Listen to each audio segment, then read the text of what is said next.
Assalamualaikum warahmatullahi wabarakatuh.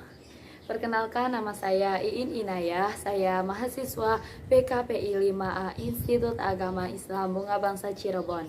Video ini dibuat untuk memenuhi salah satu tugas mata kuliah perkembangan pribadi dan profesi konselor yang diampu oleh Ibu Sulistianingsih. Dalam video ini, saya mengambil tema tentang Balai Perlindungan Anak dan Perempuan yang berjudulkan Konseling Kehamilan Tidak Diinginkan Terhadap Remaja di Pusat Informasi Layanan Remaja Perkumpulan Keluarga Berencana Indonesia, Jawa Tengah. Peristiwa kehamilan tidak diinginkan yang terjadi pada banyak remaja sekarang ini sangat meningkat dan mengkhawatirkan. Salah satu penyebabnya adalah perilaku seksual yang dilakukan remaja secara bebas. Penyebab terjadinya kehamilan tidak diinginkan pada remaja menurut peneliti. Yang pertama, perilaku free sex sebelum menikah. Yang kedua, kurangnya pengetahuan mengenai pendidikan seks. Yang ketiga, akses media pornografi yang semakin mudah dijangkau. Yang keempat, sikap orang tua yang kurang peduli terhadap anaknya. Dan yang kelima, perilaku teman yang menyimpang. Ada 3 tahap proses konseling yang diberikan. Yang pertama yaitu tahap awal. Tahap awal adalah membangun hubungan yang baik antara konselor dan konseli. Yang kedua adalah tahap inti. Tahap inti yaitu mengeksplorasi masalah konseli, menemukan penyebab yang dialami, dan menemukan alternatif pemecahan masalah. Yang ketiga adalah tahap akhir. Tahap akhir yaitu tahap perubahan atau tindakan. Tahap ini terjadi dimulai sejak klien menemui konseli hingga berjalan sampai konselor dan klien menemukan masalah klien. Contoh kasus, ada seorang remaja yang berinisial T berusia 15 tahun yang masih duduk di bangku kelas 9 di salah satu SMP negeri di kota Semarang. Awal mula mengetahui T mengalami hamil di luar nikah, yaitu ibunya atas kekhawatiran yang dirasakan seorang ibu yang mengamati remaja putrinya dalam beberapa bulan terakhir tidak membeli pembalur.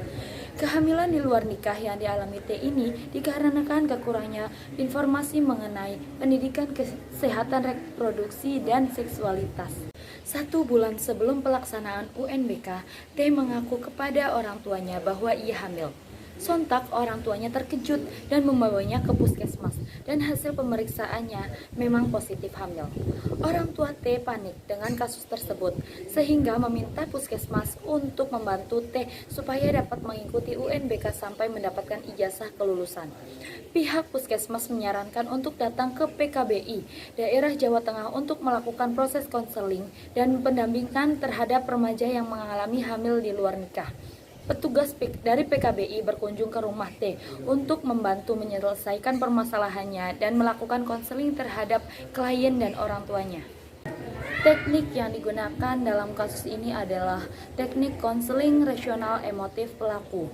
Teknik ini bertujuan untuk mengubah pemikiran irasional yang dilakukan oleh remaja yang hamil di luar pernikahan untuk menjadi pemikiran yang lebih rasional dengan cara menerima keadaan yang sudah terjadi dan menerima keadaan dirinya serta didorong untuk memikirkan apa yang harus dilakukannya ke depan untuk dirinya dan calon bayi yang dikandungnya.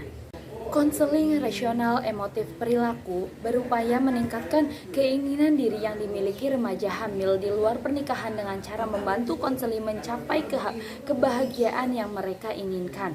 Keinginan diri yang tinggi harus dibedakan dengan egoisme yang ditandai dengan pengejaran kebahagiaan oleh seseorang tanpa memperdulikan tujuan dan pandangan orang lain, yang artinya keinginan tinggi harus melihat juga pandangan dari sisi orang lain dan tetap memperhatikan norma yang berlaku di masyarakat. Dampak pasca pemberian konseling. Konseling menunjukkan beberapa perubahan positif, di antaranya berkurangnya rasa trauma konseling lebih percaya diri dan realistis, dan serta konseling lebih mengerti akan tanggung jawabnya sebagai seorang ibu.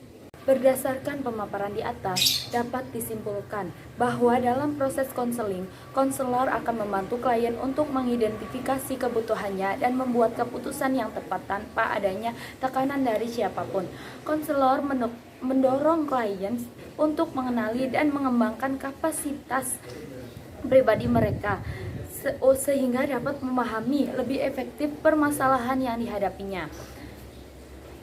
dan didukung oleh konselor-konselor muda sesuai dengan sifat dan layanan yang diberikan oleh Pilar PKBI daerah Jawa Tengah yang mengedepankan konsep youth friendly dalam setiap memberikan layanan konseling kepada remaja. Sekian saja pemaparan mengenai konseling kehamilan tidak diinginkan terhadap remaja dari saya.